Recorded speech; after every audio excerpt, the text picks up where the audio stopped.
ఈ పూజ కంప్లీట్ అయ్యేసరికి 3 సంవత్సరాల పైనే పట్టేసిందండి.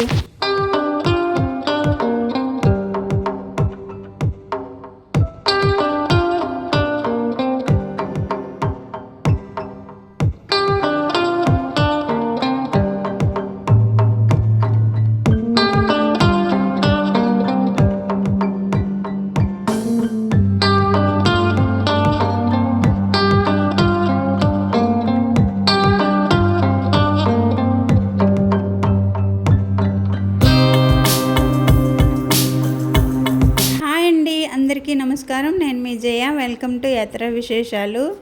ఈరోజు నేను 108 పువ్వుల పూజ ఉద్యాపన ఇస్తున్నానండి. దానికోసమని లలిత పారాయణం పెట్టుకుని సువాసినులందరికీ తాంబూలం ఇచ్చుకుందాం అనుకున్నాను. మా లలిత గ్రూప్ వాళ్ళందరికీ ఉదయం 10 గంటలకే రమ్మని చెప్పానండి. అందుకని నేను పొద్దున్న తొందరగా లెగిసిపోయానండి. ముందు ఫ్రెష్ అయ్యి స్నానం చేసుకొని వచ్చి మోటార్ వేసుకొని మంచినీళ్ళు పట్టుకుంటున్నాను దేవుడి పూజకి ఇంట్లో వాడుకోవడానికి. అయితే అమ్మవారికి మహా నైవేద్యం పెట్టడానికని పులిహోర, పరమాన్నం, బూరెలు చేద్దాం అనుకుంటున్నానండి. ఒక గ్లాస్ బియ్యం తీసుకొని కడిగేసి కుక్కర్లో పెట్టేస్తున్నాను. ఇదే పరమాన్నంకి పులిహోర రెండింటికి కూడా అయిపోతుంది. ఇదే కుక్కర్లో చిన్న గ్లాస్తో శనగపప్పు కూడా పెట్టేస్తున్నానండి. కడిగేసి 2 గ్లాసులు నీళ్ళు పోసేసాను. దీని మీద మూత పెట్టేసి చిన్న వెయిట్ ఏదైనా పెట్టేసామంటే ఒకవేళ పొంగినా కుక్కర్లో పడదండి.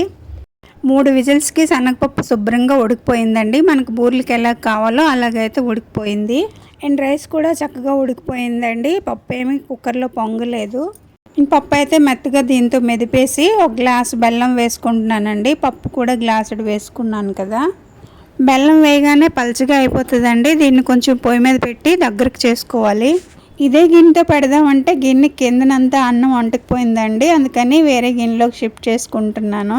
ఇంకా పొయ్యికి రెండో పక్క అయితే పాలు మరిగించుకుంటున్నానండి. ఒక పొంగు రాగానే ఇందాక కుక్కర్లో పెట్టిన అన్నం ఉన్నది కదా, కొద్దిగా వేసేస్తాను. శనగపప్పు అలా కలుపుతూ ఉండాలండి. కలపకపోతే కిందన మాడిపోతుంది. ఇటు చూసుకుంటుంటే ఇక్కడ పాలు పొంగిపోయాయి. ఇందులో కొద్దిగా ఉప్పు వేసుకొని దగ్గర అయిపోయిన తర్వాత కొద్దిగా యాలక్ పౌడర్ వేసుకున్నాను. అటుపక్క పరమాన్నంకి అయితే బియ్యం ఉడుకుతున్నాయి. ఇటు శనగపప్పు కూడా దగ్గర పడిపోయిందండి. చల్లారిన తర్వాత తీసేసి ఇలా ఉండలు అయితే తయారు చేసుకున్నాను. ఈవెన్గా తయారు చేయలేదండి, కంగారుగా ఉన్నది. లలిత పారాయణంకి 10 గంటలకు పిలిచాను కదా, వాళ్ళు వచ్చేసరికి వంటగదిలో అంతా పని కంప్లీట్ చేసుకొని పూజ గదిలో కూడా అన్నీ సర్దుకోవాలి కదండి. వాళ్ళు వచ్చాక ఎక్కువసేపు కూర్చోబెడితే బాగుండదు. ఇదిగోండి పరమాన్నం రెడీ అయిపోయింది. ఇక్కడ బూరెలు కూడా రెడీ అయిపోయాయి. పులిహోర కూడా కలిపేసి ఒక బౌల్లోకి తీసుకుంటున్నాను. పూజలు అంటే ఇంట్లో కనబడిన పనులండి. ఇది క్లీన్ చేయాలి, అది క్లీన్ చేయాలి, ఇది ఇక్కడ పెట్టాలి, అది అక్కడ పెట్టాలి, ఇలాంటి పనులు చాలా ఉంటాయండి. పొద్దున్న తొందరగానే లెగిసాను కానీ నిన్నటి నుంచి ఇల్లు సర్దుకుంటూనే ఉన్నాను కానీ అయినా పని అవ్వటం లేదండి. ఈ మధ్యన మా అక్కగారు అబ్బాయి పెళ్ళికి వైజాగ్, తిరుపతి వెళ్ళాను కదా, అందుకని ఇల్లంతా చిందరవందరగా ఉన్నదండి. అక్కడి నుంచి దేవుడి గదిలోకి వచ్చేసి అమ్మవారికి పీఠం వేసి అమ్మవారికి ఇంకా రెడీ చేసుకుంటున్నాను. ఈ పూజ ఉద్యాపన చేసేస్తే ఒక పని అయిపోతుంది అనిపించిందండి నాకు. పైగా వైశాఖ మాసం మంచి రోజులు కూడా కదా, అందుకని చేసేస్తున్నాను. ఎండలు బాగా ఉన్నాయండి, చాలా వేడిగా ఉన్నది. చీర కట్టుకుంటే తిరగలేనని చెప్పి నైటీతోనే ఇవన్నీ సర్ది పెట్టుకుంటున్నానండి. పూజ కూర్చునే ముందు చీర కట్టేసుకుంటాను. మాకు ఇక్కడ పువ్వులు దొరకడం చాలా కష్టం అండి. వైజాగ్ నుంచి వచ్చినప్పుడు ఆనందపురంలో కొని తెచ్చుకున్నాను.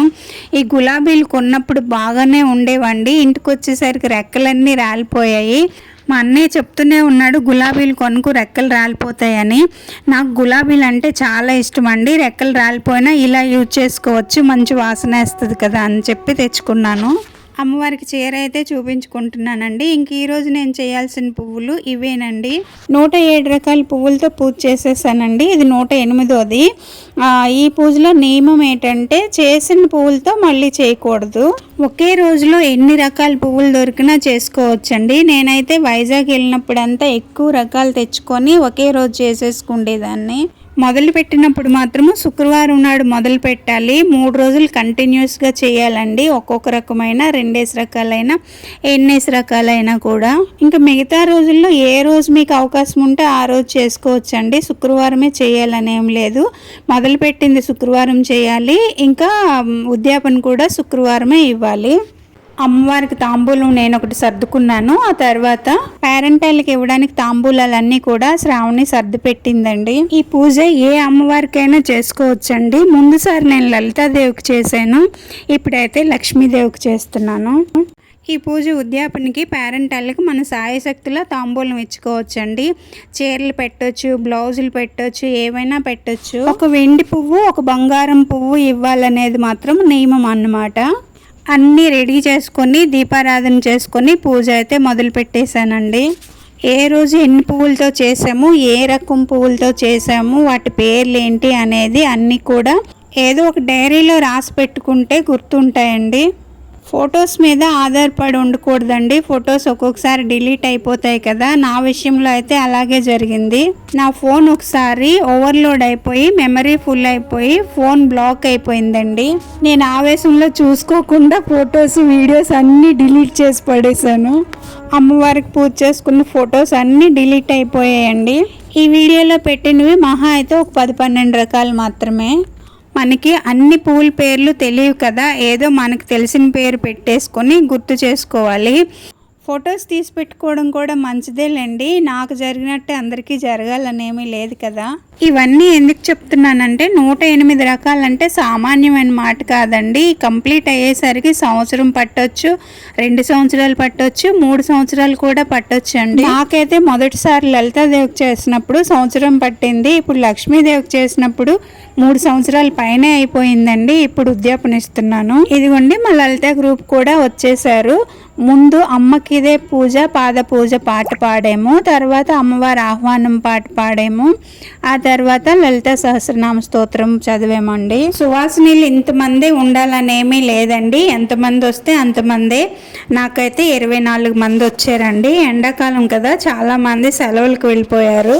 ఈ పూజ ఎవరైనా చేయాలనుకునే వాళ్ళకి ఏమైనా డౌట్స్ ఉంటే కమెంట్ బాక్స్లో కమెంట్ చేయండి. ఓకే అండి, వీడియో ఎలా ఉందో కామెంట్ చేసి చెప్పండి. నచ్చితే లైక్ చేసి షేర్ చేయండి. సబ్స్క్రైబ్ చేసుకోవడం మర్చిపోకండి. ఇంకో మంచి వీడియోతో మళ్ళీ కలుద్దాం. అంతవరకు సెలవు అండి, బాయ్.